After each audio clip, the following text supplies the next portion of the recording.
Dragon Age Inquisition is a perfect 10. Or so I've always told myself, but I've never really put that to the test before. So, with Dreadwolf, the Veilguard news on the horizon, I think it's time to put my favorite video game of all time through the gauntlet and find out if it's actually as good as my heart tells me it is. Let's talk Dragon Age Inquisition. What's happening, guys? I am SJ from 10 Points of Slashing, and this is the second episode of 10 Point Reviews. Basically, we're going to be taking 10 of what I consider to be the most important parts of what make a video game great, and asking very simple yes or no questions to assign points to the game. I built this system so that I can separate my typically very strong emotional reactions from the legitimate meat and potatoes. So strap yourselves in. If you love Inquisition as much as I do, it's time to get honest with ourselves. Let's dive in. Dragon Age Inquisition, the third game in the series that kicked off with the now legendary Dragon Age Origins. I have no idea how true this is, but here's how I always describe Dragon Age to people. After the massive success of Star Wars Knights of the Old Republic in 2003, BioWare thought, damn man, I bet we could make this exact same game over again, but with our own IP and not have to ride the coattails of Star Wars. Thus, Mass Effect was born in 2007. After the massive success of Mass Effect, BioWare thought, damn man, I bet we could make this exact same game over again, but with a fantasy IP instead of sci-fi. And so, in 2009, they graced the world with what I consider to be one of the greatest games of all time. And I don't say that lightly, nor am I alone in saying that. Origins changed the game as far as fantasy RPGs go. You can feel its influence in the soul of even recent games, such as Baldur's Gate 3. But I digress. This video isn't about Origins, it's about Inquisition. And in my opinion, Inquisition took everything that Origins established as the defining features of the franchise and did it all again, but better. So let's jump right into this review. Ladies and gentlemen, Dragon Age Inquisition. The first major category we'll discuss is the story. While I do generally think that the world building in Dragon Age, the story surrounding the universe itself, is one of the best fantasy stories and worlds of all time, I think that Inquisition in particular honestly has the weakest story of all three games, and I do have some pretty harsh things to say about it. But let's take this step by step and start off with our first point by talking about the characters. The questions I ask when awarding the point for the characters are, do the characters have their own unique personalities, or are they just generic, uninteresting, and soulless? And do I care about them? Does the game generate enough of an emotional connection or reaction of some kind for me to have a personal investment in these people? I'm gonna be completely honest here. If I had to pick one game over the hundreds that I've played in my lifetime, one game and one game only that I could award the point to for interesting characters that I care about, alright, who am I kidding? It's definitely Mass Effect 2. But Inquisition would still be pretty high on the list due to two characters in particular. Blackwall and Solus. At this particular point in time, the game has been out for 10 years, and given the promotional material and the literal fucking name of the next game coming out, I'm really not worried about spoilers here.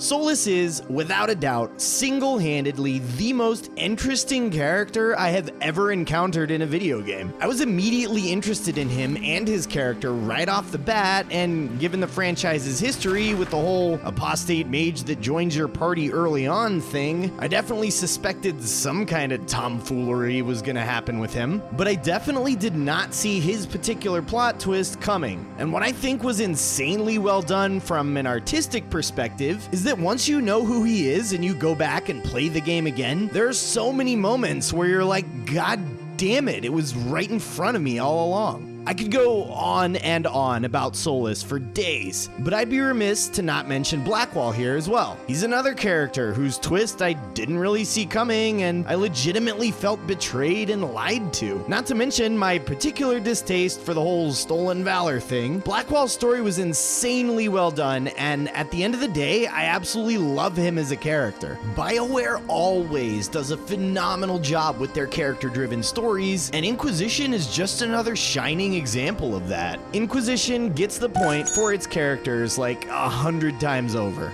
Next, we'll talk about the conflict, the driving force behind the story and the reason us as players are thrown into this particular adventure. When awarding this point, I ask essentially the same things I asked for the characters. Is there clarity in what's happening, and do I care about it?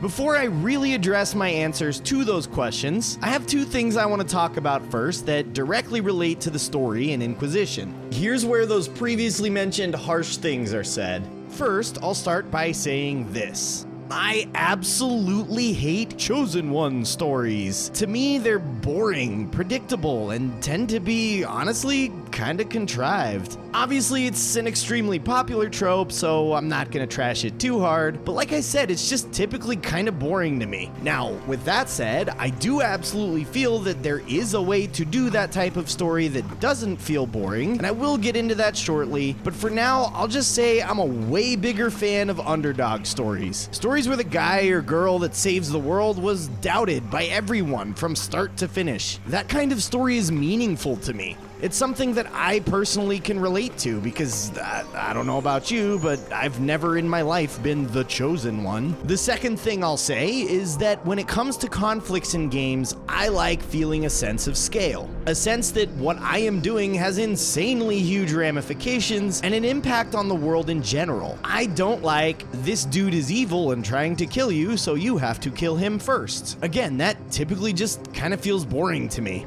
So, with those two things in mind, how does Inquisition stack up in that regard? I'll say this. I think that Dragon Age Origins has the absolute best Chosen One story of all time and is the perfect example of how to approach that trope logically in a way that makes sense. It also has one of the most incredible and memorable senses of scale to me. Origins is the gold standard for those two things, and it's hard to not compare Inquisition to its predecessor here. However, I really don't like awarding points on what other games did or didn't do, because that straight up just doesn't make sense to me, so let's look at what we have. In Inquisition, you are the chosen of Andraste and become the leader of the Inquisition for no reason other than the fact that the people see you as a symbol because you were in the right place at the right time. You could be playing the game as a mage with zero leadership experience and a member of a race whose culture directly opposes the Chantry. You will still be selected to lead the Inquisition regardless of those factors. It feels a bit contrived and forced, honestly. With that said, yes, there is a mountain of intricacy that goes into the story and the reasons you as the player become the Inquisitor.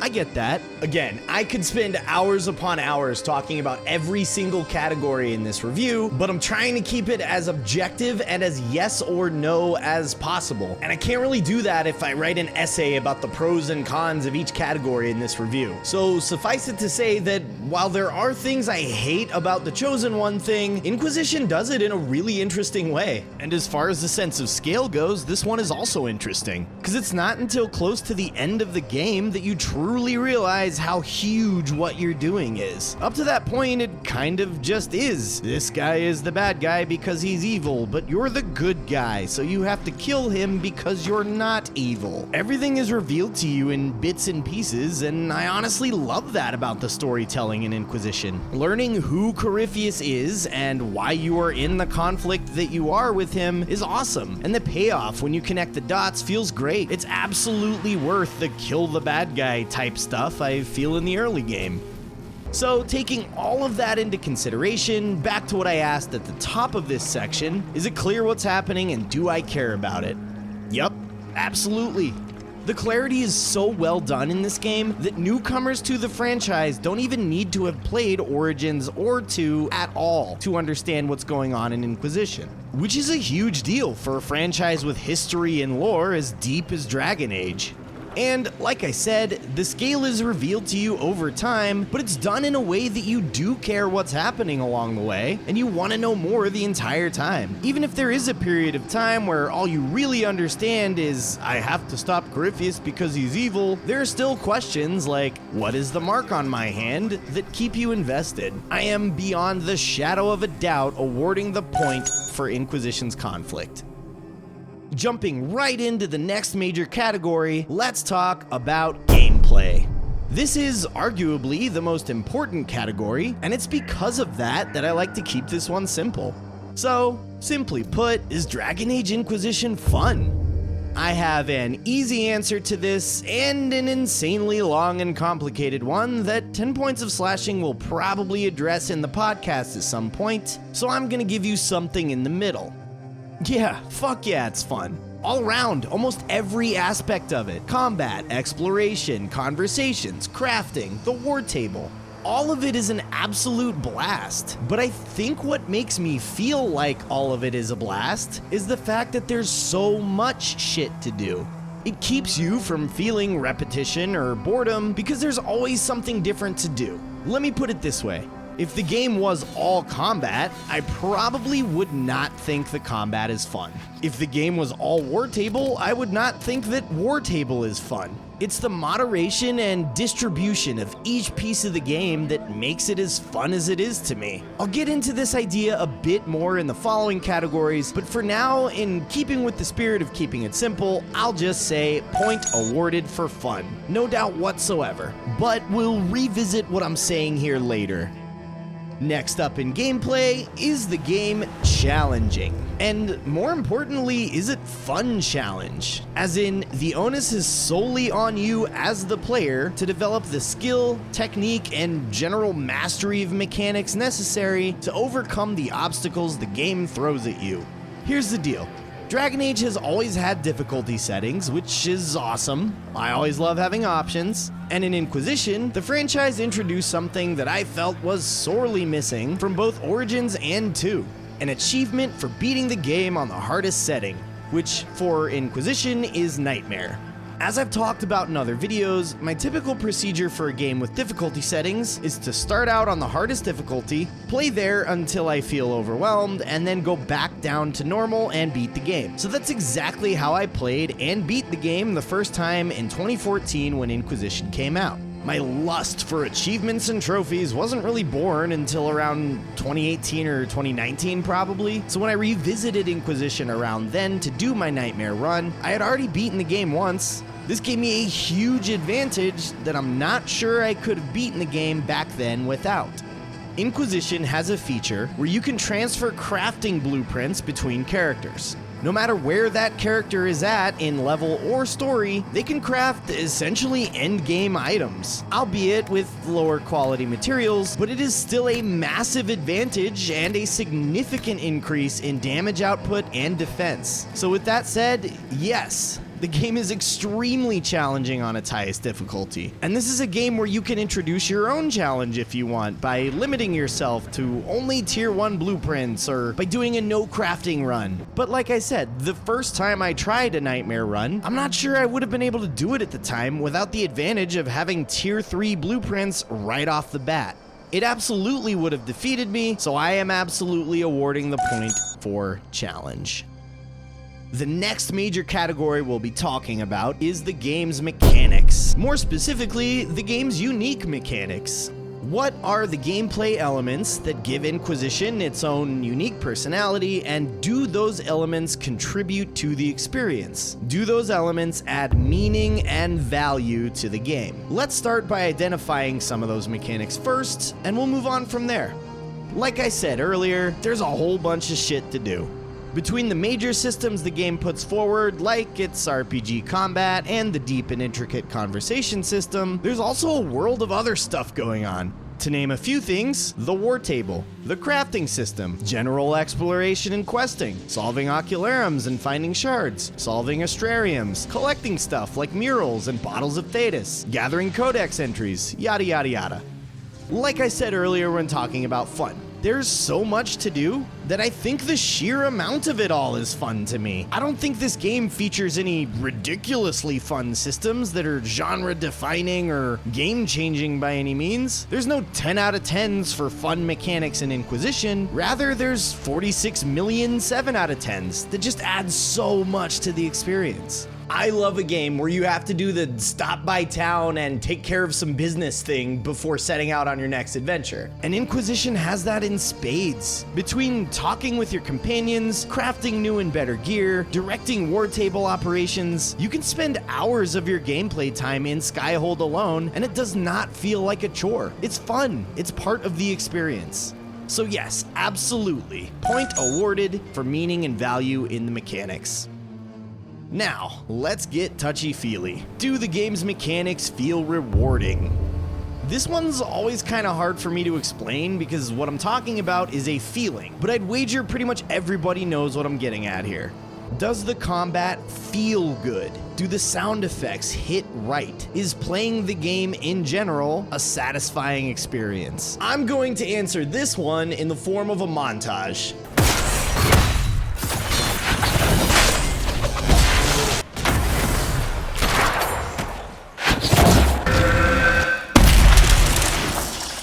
Point. Now, I'm sure you've noticed that the review of a fantasy RPG guy's favorite fantasy RPG has not discussed the fantasy RPG elements of the game at all so far. So, let's dive into replayability. First up, and probably the more obvious of the 2 points awarded for replayability, can I and do I want to take a different approach to the game on subsequent playthroughs? Here's where the RPG stuff comes in. At the start of the game, you're offered several choices to make. Your gender, your race, your class, and what happened in the last 2 games. All of which are choices that can vastly impact the events of Inquisition. A mage is going to have a completely different gameplay experience than a warrior. An elf is going to have a different experience than a Qunari. When you consider that this is a fantasy RPG, it's kind of a given that the point will be awarded here, but I'd be remiss to not talk about how absolutely incredible the diversity of playthroughs can be in Dragon Age Inquisition. You can choose to play a human male warrior with a specific set of choices imported from the past 2 games. You can play through the game with this guy and have a particular experience. You can then start a new game making all of the exact same choices, human male warrior, same set of imported choices, and have an entirely different gameplay experience. The amount of skill trees available, specializations, different conversational choices you can make, even choosing between 2 completely different quests in the early game that lock you out of doing the other for that playthrough. Here's a hill I will gladly die on. Dragon Age Inquisition is by far the best example of being able to take different approaches to a video game and have a different but insanely enjoyable experience every time, no matter what approach or choices you make. Point awarded, no doubt whatsoever. Next in replayability, does the game give me a sense of accomplishment and pride? Or more accurately in the context of the category, does the game present an opportunity for a sense of accomplishment and pride? What I'm really getting at here is achievements or trophies. I know I mentioned it a little bit earlier, but these are important enough to me that they basically get their own point awarded if the achievements list is fun or clever enough. However, I will say that this doesn't just have to be the actual Xbox or PlayStation or Steam list. If a game has its own internal way of tracking accomplishments, that can be just as rad. Anything that keeps me coming back and playing the game. So, how is Inquisition's achievement list? It's great. I love it. It's not nearly as fun or clever as Origins or 2's list, but I did enjoy getting them all quite a bit. I will say, I wish there were separate achievements for beating Champions of the Just and in Hushed Whispers, which are the classic Dragon Age side with the Mages or Templars quests in this game, but that's really just coming more from me being curious about the statistics behind how many people do each quest. So yeah, all in all, I think the achievements are great, even if prior games had better lists, but even beyond the achievements list, I'd probably still give the game the point here. There's a general sense of accomplishment and pride due to the challenge, and that challenge generates repeat playthroughs. So you beat a nightmare run as a rogue, can you do it as a mage or a warrior? Can you do it with different specializations? You get what I'm saying here. Inquisition definitely gets the point for this one. And so we move into the final category, engagement. In this category, we'll be talking about whether or not the game keeps me invested and immersed in the world. When I sit down to play the game, do I feel like I'm leaving our reality and jumping into another one? Do I almost forget that I'm playing a video game? The first point to be awarded here is for the game's general sense of immersion.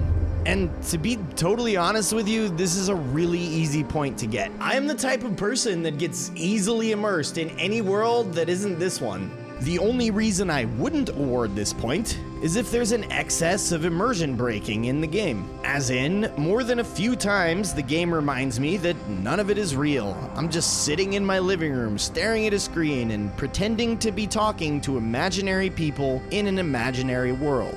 So, is Inquisition littered with immersion breaking shit? Listen, I try not to toot BioWare's horn too much because, frankly, this happened. But this is a developer that is adept at creating insanely immersive worlds. Dragon Age is a franchise that is known specifically for its incredibly immersive story and world. There's lore that goes back hundreds of years. Every event, every name you hear in the game has some story to be told about it, and it's typically something accessible to you in the game due to the codex, one of the mechanics I didn't talk about earlier. At any point in time, you can just stop playing the game and open up the codex to read literal hours worth of lore and history. So yeah, I'm sure this was a no-brainer from the get-go, but Inquisition for sure gets the point for immersion. And for the final point, the deciding factor in whether or not Dragon Age Inquisition is, to me, statistically a perfect 10. Is the game paced well? I'm just kidding, yeah, 100% point awarded. Here's the deal about pacing. There are 3 reasons that I wouldn't award this point. Reason number 1, if there was any point in time where I felt that I was being forced to step away from whatever story I was trying to progress, whether it's the main story or a side quest, just so that I could grind for levels or Jesus Christ. Just so that I could grind for levels or collect some arbitrary bullshit or just generally do something that feels like filler. Stuff that feels empty, hollow, and just meaningless in the sense of what you're doing in the game. And Inquisition definitely never felt like that. Every move I made felt like an important part of the story, even if it was just, I have to secure this area to bolster the strength of the Inquisition. The storytelling and general progression of the game lend to that feeling of importance in what you're doing. So the pacing never really feels broken up by stuff like, well, I know the bad guy's at the door right now, but the game wants me at level 20 and I'm only at level 14, so he's just gonna have to stand there at the door for a few hours before I'm ready to take him on.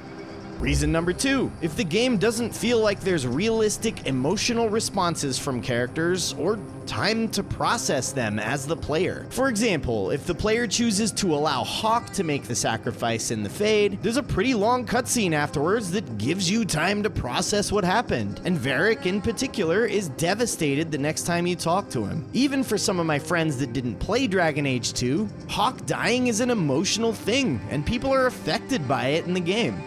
And reason number 3, if the game's balance is weird. For example, in a game whose primary gameplay elements may be combat and puzzle solving, if the game doesn't balance those 2 things correctly, sometimes it can feel like a slog, no matter what you're doing. And as I talked about earlier, there's just so much shit to do in Inquisition that balance is just never an issue. So, Inquisition gets the point for pacing. And unless you're really bad at math, the final scoring should be no surprise to you. Ladies and gentlemen, 10 points of slashing does indeed award Dragon Age Inquisition with a perfect 10 out of 10 score. I am simultaneously not surprised at all and pretty shocked, honestly. As I've said in the past, I have really emotional reactions to video games, especially ones that feature a story I can get really invested in or characters that I get attached to, and that definitely clouds my judgment. I have really high opinions of some games that are pretty widely recognized as being terrible, simply because of my emotional attachment to them. If I were to put the PlayStation 1 Phantom Menace video game to this review process, I'm sure it wouldn't get more than like a 4. But I've absolutely loved that game my entire life, and no math is ever going to change that. Dragon Age Inquisition is my favorite entry in my favorite franchise of all time. This is the game that really made me a fantasy RPG guy. It led to me playing The Elder Scrolls, Dark Souls, D&D, Like, I know this is a corny-ass nerd thing to say, but this game legitimately changed my life in a lot of ways. In a really weird way, Dragon Age Inquisition is actually what led me to make the decision to make content. That's definitely a story for another time, and it's honestly pretty hilarious, but I digress. If you're watching this video at all, I'm sure it's because you love the game just as much as I do. Maybe for the same reasons I've talked about today, maybe for reasons of your own. In this video, I went out of my way to talk about the really analytical, statistic-y side of things, because most of the good things I have to say about it come from an emotional place. I love the characters, I love the world, I love the class system, I love the specializations, I love the skills and abilities, the colors, the sounds, the yada yada yada. Suffice it to say that I'm really happy I was able to give Inquisition an honest 10 out of 10. Because it absolutely deserves it. Thank you so much for checking out this video and the channel. The Veilguard news dropped while we were in post-production on this video, so I apologize for the weird edits, but I am insanely pumped for the gameplay reveal, and 10 Points of Slashing will be doing a shitload of Veilguard content when the time comes. So if you like our style, please let us know in the comments and consider subscribing to the channel for more. Or join the Discord server and talk Dragon Age with us. The link to join is in the video description. As always, thank you from the bottom of my heart, and I hope to catch you in the next one. Later.